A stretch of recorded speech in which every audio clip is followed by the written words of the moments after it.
सुल्तान को ये बात बताई गई तो उसने मुहाफिज को बुलाया और कहा, चोरों से जो माल बरामद हुआ है उसमें से एक कीमती हीरा कम है। इन चोरों का बयान ये है कि उन्होंने वो हीरा वहीं संदूक में छोड़ दिया था। क्या तुम बता सकते हो कि वो हीरा कहाँ गया? मुहाफिज बोला, हुजूर, इन चोरों की बात का क्या एतबार? भला ऐसा कौन अहमक होगा जो चोरी करने आए और ऐसा कीमती हीरा छोड़ जाए? यकीनन वो हीरा भी इनमें से किसी के पास होगा और उसे कहीं छुपा दिया होगा। सुल्तान ने मुहाफिज की ये बात सुनकर उसे रुखसत कर दिया, मगर दिल में वो कुछ और ही सोच रहा था। उसने एक खास मकसद के तहत ही चोरों से ये कहा था कि वो हीरा वहीं संदूक में पड़ा रहने दिया जाए। अब वो अगला कदम मुनासिब वक्त आने पर उठाना चाहता था। इधर चोर फांसी की कोठरी में हैरान होकर सोच रहे थे कि सुल्तान के जिन सिपाहियों ने हमें गिरफ्तार कर लिया है वो अभी तक हमारे 5वें साथी को क्यों नहीं पकड़ सके। एक चोर कहने लगा, यार, रात कुत्ते ने जिस बादशाह की खबर दी थी कहीं वो हमारा 5वां साथी न हो।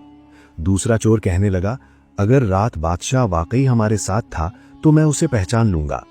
इसके बाद उन्होंने सिपाहियों से कहा, हमें अपने किए की सजा तो भुगतनी है, तुम इतनी मेहरबानी करो कि हमें एक बार बादशाह के सामने पेश कर दो।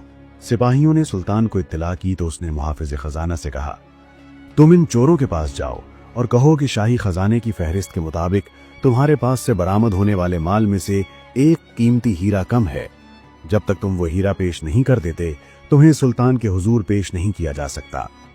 मुहाफिज खजाना ने जाकर सुल्तान की ये बात चोरों से कही तो वो चोर जो सूंघ कर खजाने की जगह मालूम कर लेता था हैरानी से मुहाफिज की तरफ देखने लगा। फिर उसने मुहाफिज से कहा, जनाब, हमें सुल्तान के दरबार में ले चलो, हम वो हीरा दरबार में उनके हुजूर पेश कर देंगे। मुहाफिज खजाना ने वापस जाकर ये बात सुल्तान को बताई तो उसने हुक्म दिया, अच्छा, उन्हें ले आओ। मुहाफिज खजाना वापस चोरों के पास गया और उन्हें सिपाहियों के पहरे में सुल्तान के दरबार में ले आया। सुल्तान के इशारे पर उसके वजीर ने चोरों से पूछा, वो हीरा कहाँ है? इस पर वो चोर जो सूंघ कर खजाने की जगह मालूम कर लेता था आगे बढ़ा और सुल्तान को आदाब करने के बाद बोला, आलीजा, वो हीरा इसी दरबार में मौजूद है, मगर इससे पहले कि वो हुजूर की खिदमत में पेश किया जाए मैं ये दरख्वास्त करता हूँ कि हमारी अच्छी तरह तलाशी ली जाए ताकि हुजूर को इस बात का इत्मीनान हो जाए कि हीरा हम चारों में से किसी के पास नहीं है। सुल्तान ने मुहाफिज खजाना को इशारा किया और उसने बारी बारी तमाम चोरों की तलाशी लेकर ऐलान किया कि किसी के पास हीरा नहीं है।